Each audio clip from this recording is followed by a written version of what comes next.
Okay, the lighting is weird today, but it's okay. Okay, hello everybody. Please ignore if you can hear licking in the background. She's the culprit, and there's also another over there. So my apologies if you don't like mouth sounds or licky ASMR sounds, but today I'm going to be, wow, this lighting is not fabulous. Okay, I'm just gonna be over here.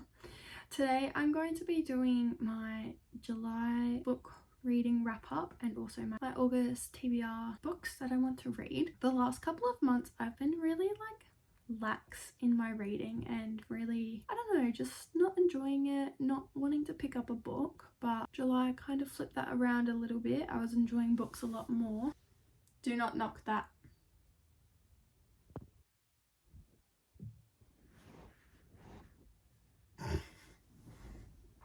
Yeah, I was enjoying books a lot more in July than I was in June or May or April. So in July I read 3 books and 2 little novellas, which I feel like is an alright amount. It was 4 whole books in total, which is a bit low for me, but it's okay.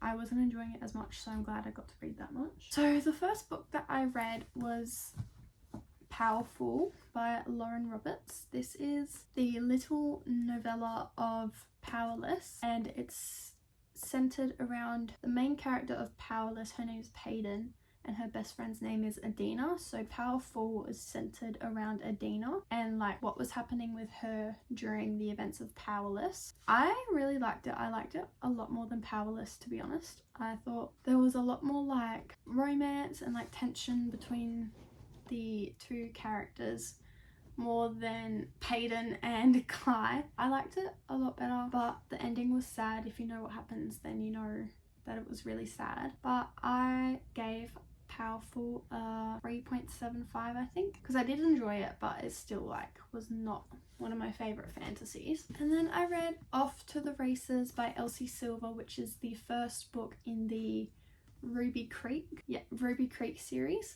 This was actually the first book she read, but the first book she wrote and the first series she wrote before Chestnut Springs, but Chestnut Springs just got popular and this didn't. So I read Off to the Races. It's about Billy and Vaughn, and he owns a racing horses, and she becomes the head trainer at the farm, but he's also trying to redeem his grandfather's legacy because he recently passed away, but right before he passed away a massive scandal came out.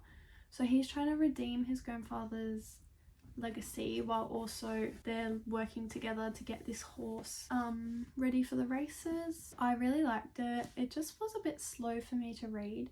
I think I did also rate it a 3.75 stars. It wasn't as good as the Chestnut Springs, which is fair enough because it was the first book she wrote. She was still getting into her writing style and how she writes, but yeah, I did enjoy Chestnut Springs more. And then in the back of this book there's a little novella called Out of the Gate. It's about Vaughn's grandfather and grandmother and how they fell in love and got together, and I really liked that too. I thought it was really cute. I really liked Dermot and Ada, even though I thought Dermot could have sorted his stuff out a lot sooner and then they both would have been a lot happier.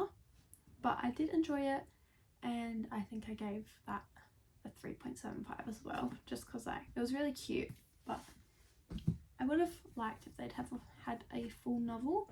I think there was enough tension between them to have a full novel. And then I read The Serpent and the Wings of Night, which is the first book of the Crowns of Nyaxia series. This is it's a vampire / Hunger Games / fantasy book. Well, it is a fantasy, but so the main character Aurea is a human in a world full of vampires. There is other humans, but they're the world is run by the vampires. And then there's Rain, who's a Rishan vampire, which is the enemy of Aurea's father's Hiyaj vampire. It's confusing. But basically there's a trial called the Kahari. This trial, they go through it, and then at the end of it the winner gets one wish granted by the goddess Nyaxia. They're basically, the whole book is Araya and Rain going through the Kahari together.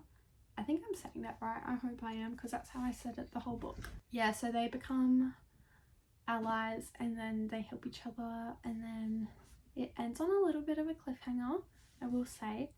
But luckily I then read The Ashes and the Star-Cursed King straight away. I gave Serpent and the Wings of Night a 4 stars because I really enjoyed it, and it was like a really good introductory book to the world, and it wasn't too world buildy or too many words. I really liked it, and I did really like Rain and Araya and Misha? I don't know. I said Mish, but I don't know if that's how you say it. I don't think it is. I really enjoyed Serpent and the Wings of Night though, so yeah, I gave that 4 stars. And then I did read The Ashes and the Star-Cursed King, which is the second book, and I gave this 4.5 stars. I really enjoyed it. Was struggling to get through the first couple of the first 200 pages, and then I read the last 370 pages in 2 days, so it definitely picked up a lot more once it we're good. It definitely picked up a lot more. Araya and Rain were still like allies together, and then a lot happened actually in this book. I was happy with the ending though. It wasn't a cliffhanger, but there is more in the series. So these two are the Nightborn duet, but then there's I think 6 books planned, so there is another 4 coming out. I assume they're going to be, because these were about the Nightborn vampires, I assume the next 4 books, 2 of them are going to be about the Bloodborne vampires and then the Shadowborn vampires, which I think could be a really cool concept. But yeah, I really enjoyed these first 2 books of the series, and I really recommend them. They weren't, like I said, they weren't too much. Like, they were a good mix of fantasy, romance, while also being like action-packed and not too wordy or anything. Those were the 5 books that I read in July, and now we're going to move on to my August TBR. So on my August TBR, sorry, I've got cat fur everywhere, it's making me so itchy. On my August TBR, we have the 3rd Game of Thrones book to finish. I'm about halfway through. I just completely fell off the ball reading these. I was reading them quite consistently, or like reading chapters quite consistently at the start of the year. But yeah, I really just fell off the ball, but it just kind of stopped interesting me. But I still really want to finish the series. I don't think I'm going to finish it this year. I've still got 4.5 books left, so don't think that's going to happen this year, but hopefully within the next year, and hopefully I can finish this month. I've got 569 take 310.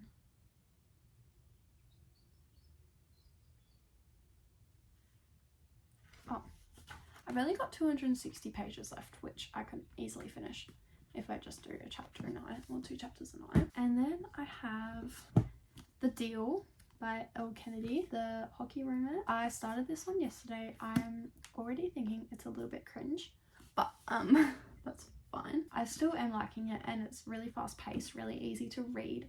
It's hockey romance. It's been on my radar since probably 2020, maybe even earlier, 2019.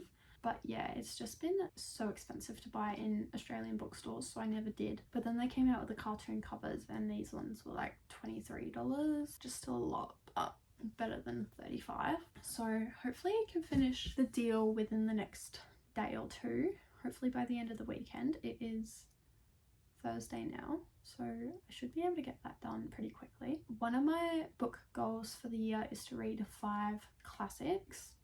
I don't know if that's going to happen now, just because Ghost. I don't know if that's going to happen now, just because it is August. I mean, August, September. If I read 1 classic a month, then it'll be fine. But this month I am going to try and read To Kill a Mockingbird by Harper Lee, because I've heard that this is like an easier classic to like get into classics. It's like about racism, yeah, prejudice and racism and stuff. It is only 300 and a bit pages, so I should get this done pretty quick as well. And my best friend has started reading it before, and she said it's pretty good. Why did I never realise that that was a bird? I always always just thought it was like a splatter. Wow. Makes sense. I guess it's a Mockingbird. Yeah, so I'm excited to read this. I've wanted to read it for ages, just never have because I'm a bit intimidated by classics. But this one should be okay. The words are big. Hopefully the chapters are short.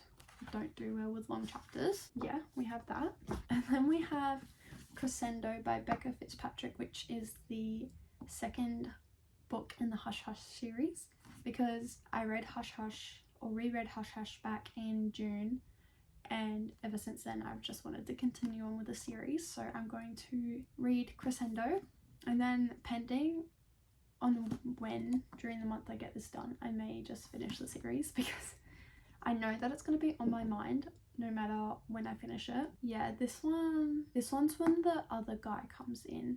This is why this reminds me of Twilight, because the main guy goes away for like her safety, and then another guy comes in and he's also like a supernatural being. Scott, the guy that comes in, is like the Jacob, and Patch is like the Edward that goes away, and Scott comes and saves Nora and like gets her out of her depressive Bella episode. But yeah, I really want to read this. I'm really excited to read this. And finally, because I don't want to put too much on my TBR and be too ambitious, because I know that it will like freak me out, so I'm only putting 4.5 books on my TBR. But the final book that I'm putting on is Happy Place by Emily Henry. This book is on my 24 books I want to read in 2024, so I do want to get that list finished, and I've been wanting to read this for ages. It will be my first Emily Henry book. I feel like I've said that a million times on this channel. Yeah, it will be my first Emily Henry book. I really hope I enjoy it, because I know a lot of people have mixed reviews about her writing, so I hope I'm one of them that loves it. I kind of want to annotate it, but I don't know if that would be smart on the first read, purely because it might bring me out of the story and then I don't think I'll enjoy it as much. There's 385 pages, that's not bad. It's just a big book like this compared to this, like it's a much bigger book. I'm really excited to read this and the rest of the books that I've put on my TBR. Let me know if you've read any of them and what you thought about them, if you enjoyed them, if you didn't. Thanks for watching this video. That was my July wrap up and August TBR.